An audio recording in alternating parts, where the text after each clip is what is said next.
I think perhaps one of the most important risks to think of, certainly in the little bit of a longer term, maybe 2024 and beyond, is what's going on in the United States, and in particular the kind of political paralysis, polarization that's going on in the United States. And so why is that happening? I'd like to give a little bit of context for that, and why does it matter? So why is it happening? I think the situation that we're in politically in the United States now is driven in large part by two shocks the US economy experienced since 2000. The first shock was a relaxation or a change in trade policy towards China. China enters WTO. US-China integration speeds up, and that had a very large effect on the US manufacturing sector. So manufacturing employment in the United States hit its peak in 1979 at about 19.5 million. It fell about 3 million over the next 20 years until 2000, but then it fell 3 million in 3 years, very quickly. And that decline was very sharp, and it was also very geographically concentrated. And if you follow US politics at all and you think about a map of the United States, where manufacturing jobs decline the most is exactly where the political situation in the United States is most difficult, the so-called swing states. So I'm a big fan of simple data displays. So this is just a plot of US manufacturing employment starting in the after World War II. And you can see it rises until 1979. It's very cyclical. It falls about 3 million over 20 years, but then look at this drop. And then that's the first shock, and the second shock is the Great Recession. So if you think about that shock happening, that decline in employment happening in a very concentrated part of the United States geographically, there's a whole bunch of research that shows how difficult absorbing that labor market, both those labor market shocks were. And in fact, by the time you had the end of the Great Recession, something really interesting happened in US politics, which was the very right end of the political spectrum started to agree with the left on what? On stepping back from globalization. And so I think now when you think about the United States, kind of Trump tariffs, Biden's subsidy policies, I think that's less about national security and more about this figure. And so why is manufacturing so important? Manufacturing important in the United States, even though it's a pretty small number of workers overall. In the US, most workers are in the service sector.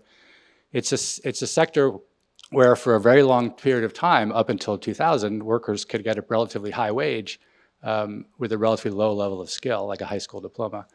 And so the loss of those jobs is very traumatic, and of course politicians have reacted to that, and I think that's given rise to the situation that we have now.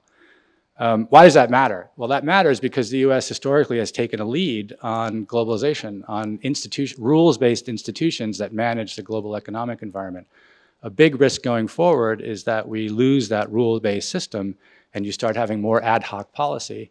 Trade costs can be high or low to consumers based on the level of the tariffs that are imposed. But I think we also want to keep in mind the cost that's much more difficult to measure about how international business can be done in a world where you don't have that rules-based system, and you've now made it much riskier for firms to try to figure out what to do. That's very costly, and that can have a drag on growth, but it's very difficult to pin down exactly what that number is. My characterization of what many policymakers do is look backwards instead of looking forwards. Looking backwards is easy sometimes. So what do I mean by that? If you think about like the Biden industrial policies or the Trump tariffs or all these policies in the United States that are designed to kind of restore manufacturing, they're backward looking. Like the US used to make a lot of money in manufacturing. Maybe if we promote manufacturing, we'll make a lot of money again. By the way, the same thing happens in other countries. They look to the US, they say, well, US has manufacturing, they're very wealthy, we should have manufacturing. So I'll give you a historical example. A trade economy, I agree with Robert, I think that was a great line. I don't know how things will play out. As an economist, though, I do believe they'll play out. So as a trade economist, I say, I don't really know how the US would necessarily adapt to a change in trade with China, but I know they will. Why am I so confident? But 30, 40 years ago, we had a very similar debate in the United States, except it wasn't about China, it was about Japan. And this was in the 1980s, right? And the Japanese auto companies were killing the US auto companies. They were taking market share. Japanese electronics producers were doing really well. There was a huge existential crisis in the United States about, well, what are we going to do? like sweep up after the Japanese when they closed their factories here in the United States. So think about what the US did after the 1980s. Biotech, Silicon Valley, AI. So why should policymakers be forward-looking and not backward-looking? Because you want to look to where the growth is. You want to look to where the productivity growth is. You want to look to where the opportunities for new things are. And then how do I get back to inequality? Well, the policy failure was not having things and policies in place to protect workers who lost their jobs. That's the more efficient thing to do. Keeping the jobs isn't the efficient thing to do. You care about the workers, you don't care about the jobs. So we should have had workers, some kind of safety net in place for the workers. Other countries, I think, have been more successful at that. So my view, it's a hopeful view. I'm by nature an optimist, but my view is you let the market, you let firms kind of figure out how to make money, that will raise incomes, right? If you try to look backwards and keep the history in place, I think what happens is in those areas that are hurt by loss of manufacturing, they don't adapt, right? They don't adapt because, well, they maybe are just another subsidy away from going back to the way they were.